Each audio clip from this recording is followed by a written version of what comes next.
Hey guys, Andrew the Realtor here for my final December 2020 housing market update. So I try to make these quick. And as you guys know, usually I do business first. When I make my phone calls, business first. The reason for that is so it doesn't sound like some sleazy sales pitch. I'm trying to kind of do a walk around to the very end where I'm actually asking you for some business. So usually I go business first. This one time I'm going to say business second, and I wanted to, because it's December. It's the end of 2020. I wanted to thank many of you. Actually, thank all of you, first of all, for those of you who actually look at the newsletter. I hope you do not delete them, but archive them somewhere. Some of the information there, I myself, for other clients, have gone back to certain links and things about flood maps and crime maps and those kinds of things. And of course, it's nice to have some of these numbers, because of those of you who look at my older updates and older numbers will see that because of the information that I have and the people that I go to for information, I've been pretty correct. And that's what I'm going into right now. I wanted to thank you guys. This year has been a difficult year for probably all of us, one way or the other. I don't like talking about it because that seems to be all the news ever talks about. However, I'll mention this. I was able to work, for which I'm very, very thankful. I was able to have business because of many of you. For that matter, most of my business this year, much like many years, but especially this year, was by referral.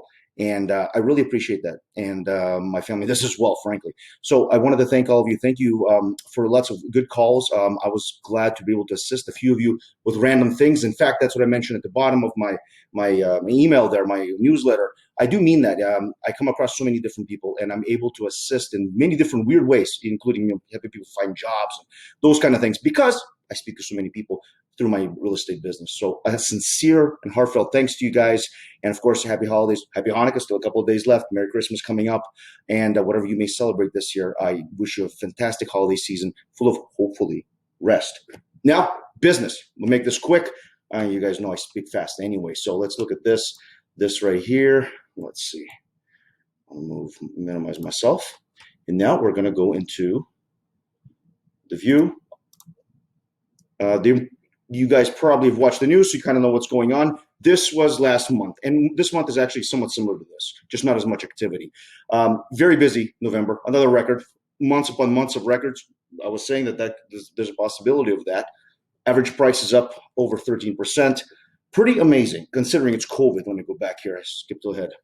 So you'll notice that I highlighted here 33.5% up in new listings and active listings. So high, not high inventory, but certainly up average or above average inventory.